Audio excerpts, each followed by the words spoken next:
alladhi anzala. Jadi di situ mad jaiz munfasil. Jadi mad jaiz munfasil ni boleh kita panjang dengan 2, 4 atau 6 harakat. Jadi apabila kita bermula daripada permulaan bacaan surah Al-Kahfi mengikut tertibnya, sekiranya kita mengambil mad jaiz dengan panjangnya 2 harakat, maka mad jaiz yang selepas daripadanya perlu kita panjang dengan 2 harakat. Itu mengikut tertib.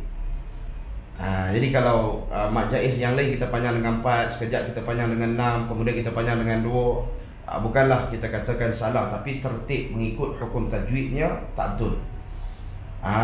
Jadi begitu juga dengan waqaf, keadaan ketika waqaf. Jadinya mad jaiz itu perlu kita letakkan siap-siap. Kita nak panjang berapa?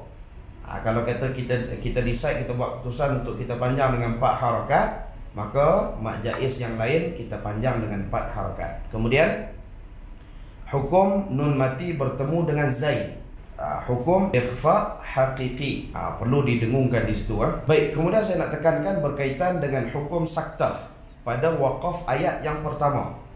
Ada beberapa wajah di sini. Hukum saktah tu dia ada tanda sin tu. Kalau tuan-tuan perempuan boleh lihat di hujung ayat yang pertama itu, ada tanda sin kecil. Okey, sin kecil itu adalah hukum yang dipanggil dengan hukum saktah. Dia ada 2 dalam Al-Quran ni.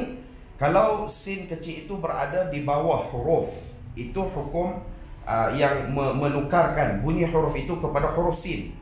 Yang tu kalau kita bincangkan lebih panjang lebar lah. Itu bukan saktah. Saktah ini dia berada di hujung ataupun di atas kalimah, hujung kalimah. Itu saktah. Saktah ni apa? Saktah ni bermaksud berhenti tanpa memutuskan nafas. Okey, berhenti tanpa memutuskan nafas. Contoh, saya buat contoh. وَلَمْ يَجْعَلْ لَهُ عِوَجًا قَيِّمًا لِيُنذِرَ بَأْسًا شَدِيدًا. Itu contoh dia.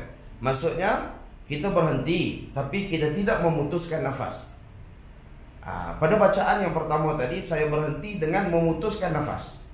وَلَمْ يَجْعَلْ لَهُ عِوَجًا, kita lepaskan nafas kita. Adapun wajah yang kedua, kita mengambil hukum saktah di situ. وَلَمْ يَجْعَلْ لَهُ عِوَجًا قَيِّمًا لِيُنذِرَ بَأْسًا شَدِيدًا. Kita berhenti tanpa memutuskan nafas. Itu dipanggil saktah. Ada yang bertanya kepada saya, Ustaz, nak ambil hukum saktah lebih afdal ataupun tidak mengambil hukum saktah? Mana-mana pun tak ada masalah. Cumanya ada kebaikan di situ. Maksudnya ada kelebihan sekiranya kita meraihkan hukum saktah di situ. Jadi kalau tak ada nafas, jangan kita duk gagah. Terutama kalau kata tak faham, saya orang Kedah, saya dia cakap macam tu lah. Jangan duk gagah pi ambil hukum saktah, akan menyebabkan kita terputus nafas dan berdosa. Lebih baik kita berhenti dengan memutuskan nafas. Kalau sekiranya mampu, kita mengambil hukum saktah di situ.